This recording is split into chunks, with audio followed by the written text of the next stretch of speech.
안녕하세요. 오늘도 사연 살롱을 찾아주셔서 감사합니다. 제 나이 13살. 부모님의 이혼으로 아빠와 함께 살게 되었어요. 엄마라는 이름을 지우고 살게 되었죠. 사실 제 입으로 말하기 부끄럽지만 엄마가 다른 남자와 바람이 났거든요. 그렇게 이혼하게 된 저희 아빠는 이제 곧 중학생이 될 저와 둘이 살게 되었죠. 아빠는 어린 제가 아무것도 모를 거라고 생각했지만 저는 다 알고 있었어요. 분명한 잘못이 누구한테 있는 건지를. 저 앞에서 애써 괜찮은 척하는 아빠를 위해 그 일 이후로 엄마 이야기를 해본 적이 없어요. 그만큼 빨리 철이 들어야 했어요. 미대를 나온 아빠는 저를 키우기 위해서 불안정적인 화가의 꿈을 포기하셨어요. 동네에서 분식집을 하시면서 제가 엄마의 빈자리를 느끼지 못하게 서포트 해주셨고요. 저도 하루라도 빨리 어른이 돼서 아빠 어깨의 짐을 덜어드리고 싶었어요. 정말 코피나도록 공부했고 로스쿨에 진학해서 변호사가 되었죠. 변호사 면허증 나오는 날 아빠는 엄마 없이도 잘 자라줘서 고맙다며 눈물을 흘리시더라고요. 처음 보는 아빠의 눈물에 저도 아빠 품에서 6살짜리 아이가 된 듯 펑펑 울었습니다. 그렇게 시작한 변호사 생활은 어렵긴 했지만 배울 것도 많았고 아빠에게 조금이나마 보탬이 될 수 있다고 생각하니 힘들다는 생각은 전혀 안 들더라고요. 로펌의 막내 변호사로 일하던 저는 스타트업 회사의 특허 관련 자문을 맡게 되면서 한 남자를 알게 되었어요.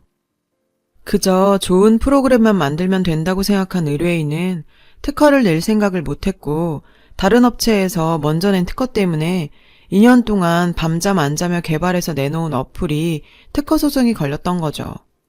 시작도 못 해보고 개발비를 다 날릴 위기에 놓인 상황이었어요. 자세히 살펴보니 석연치 않은 부분들이 많더라고요. 그와 일주일에 2~3번 만나면서 소송 준비를 했고 재판 결과 승소해서 무사히 그가 어플을 출시할 수 있게 도울 수 있었어요. 재판 한 달쯤 후인가 그에게 연락이 왔는데요. 최 변호사님, 혹시 저 기억하세요? 저 신동훈이에요. 의뢰인들한테 전화 오면 대부분 안 좋은 일로 오는 경우가 많아서 무슨 일이 생긴 건가 하고 전화를 받았습니다. 그는 제 덕분에 어플이 대박 났다더군요. 꼭 한번 식사 대접하고 싶다고 했죠. 사실 그냥 저는 돈 받고 제가 할 일을 했을 뿐인데 식사 대접은 너무 부담스러워서 몇 차례나 거절했지만 그는 꽤나 집요한 구석이 있었어요. 그의 집요함에 못 이기는 척 식사 자리로 나가게 되었습니다. 그곳에서 그를 보고 2가지 놀라운 점이 있었어요.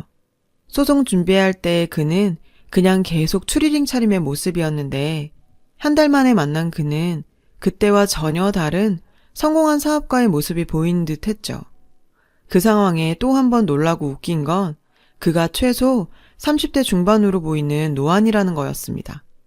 사실 저도 로스쿨에 변시까지 준비한다고 고시원에서 박혀 고생했다 보니 한 노안한다는 소리 듣는 사람인데 그 역시 매일 컴퓨터 앞에서 코딩만 하다 보니 얼굴이 팍 사가버렸다고 껄껄 웃더라고요. 우리는 30살 동갑이었거든요. 참 특이하게도 노안이라는 공통점은 사이를 더 친밀하게 만들어줬어요. 가끔 소주 한잔 하는 사이로 발전하게 되었죠. 그렇게 1년간 애매한 관계가 지속되던 저희는 그의 고백으로 사귀게 되었어요. 나중에 알고 보니 그는 소송 당시 때부터 관심이 있어서 밥 먹자고 연락했고 1년간 계속해서 자기 마음을 드러냈는데도 공부한다고 고시촌에 박혀만 있다 보니 연애세포가 다 죽어버렸던 제가 1년 동안 그걸 알아차리지도 못했던 거였어요. 고백을 받고서야 저도 그에게 관심이 있었다는 걸 깨닫게 되었어요. 30 넘어 처음 해보는 연애는 너무나 설레는 일이었습니다. 그와의 결혼까지 꿈꾸며 행복한 시간을 보내고 있었던 어느 날 뜬금없이 18년 전 저와 아빠를 버리고 떠난 엄마가 제 결혼에 큰 걸림돌로 등장하게 되었어요. 슬슬 결혼할 나이도 되면서 남자친구는 자신의 엄마가 운영하는 카페로 저를 초대했죠. 예비 시어머니께 잘 보이고 싶었던 저는 미용실까지 가서 평소 잘 하지도 않는 메이크업까지 받고 찾아뵙게 되었어요. 예비 시모께서는 남자친구가 제 자랑을 하도 해서 질투날 지경이었는데 제 모습을 보니 그럴만하다고 예뻐해 주셨고 집안에 변호사 하나 있으면 좋겠다고 생각했다면서 만족스러워 하셨어요.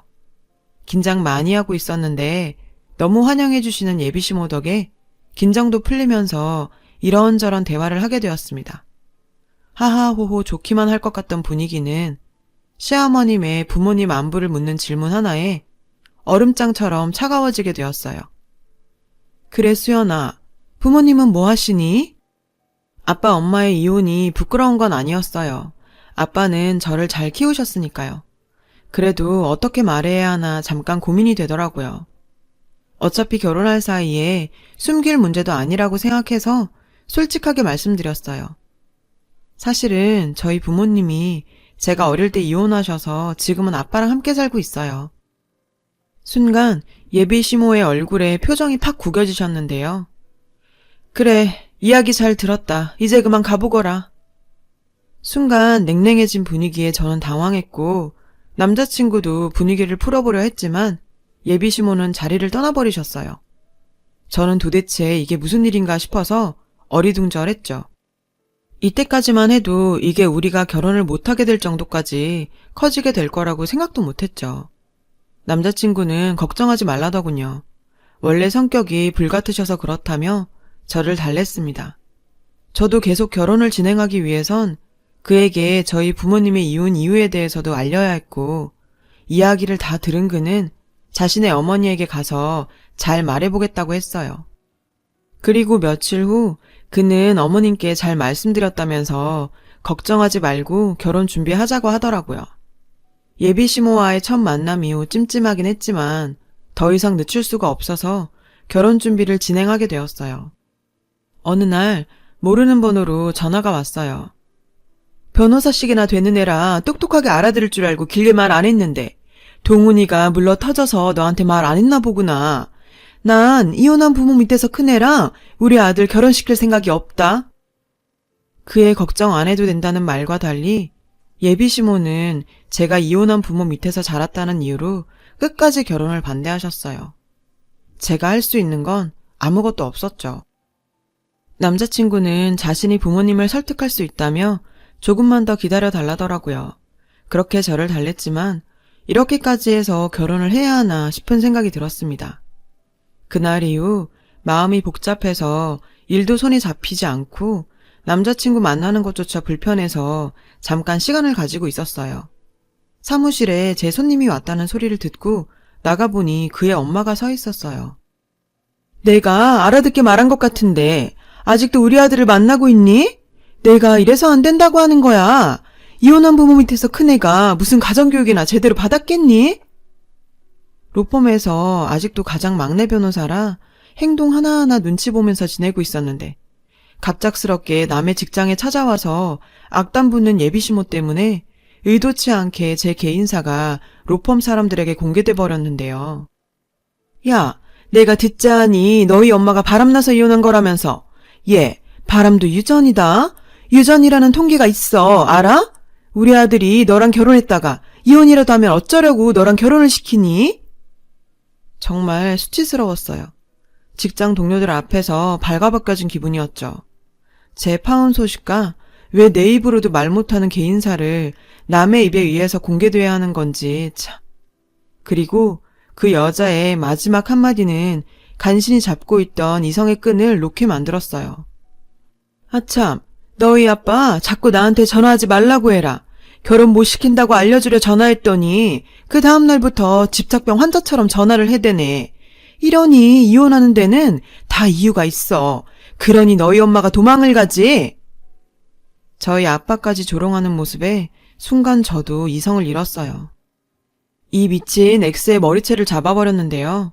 바깥에서 지켜보고 있던 동료들이 아수라장이 된 제 사무실에 들어와서 저를 뜯어 말려서 겨우 진정이 되었습니다. 나도 이 결혼 안 해. 너 같은 시어머니 모실 바에 내가 그냥 노처녀로 늙어 죽는 게 낫지. 이혼 부모 밑에서 커서 그렇다고?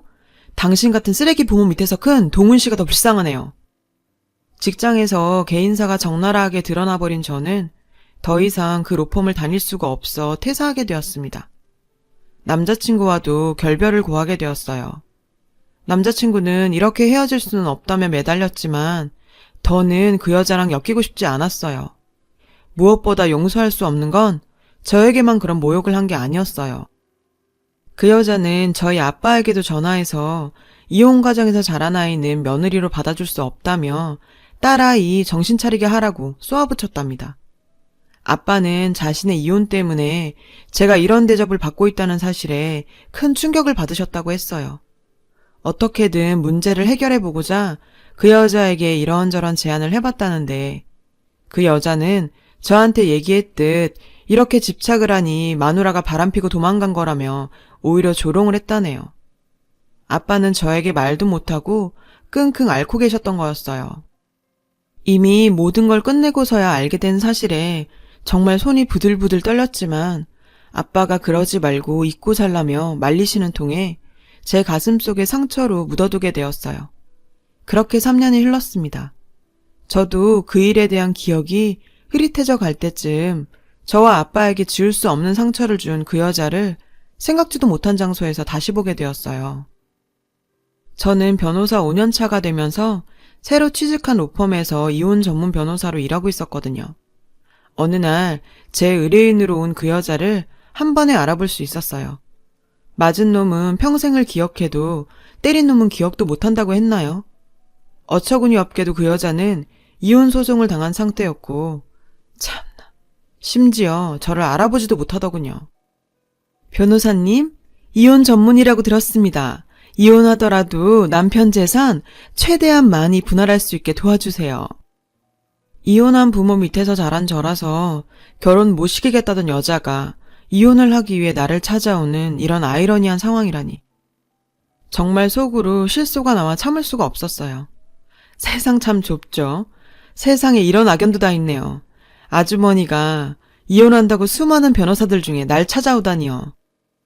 사실 3년 전 저와 두세 번 만난 게 전부였던 그 여자가 저를 못 알아보는 게 어쩌면 당연하기도 했죠. 그 여자는 제가 무슨 말을 하는지 못 알아듣고 어리둥절한 표정을 짓고 앉아 있었어요. 그 여자에게 제 명함을 내밀었어요. 최수연이에요, 제 이름. 제 이름도 모르시죠?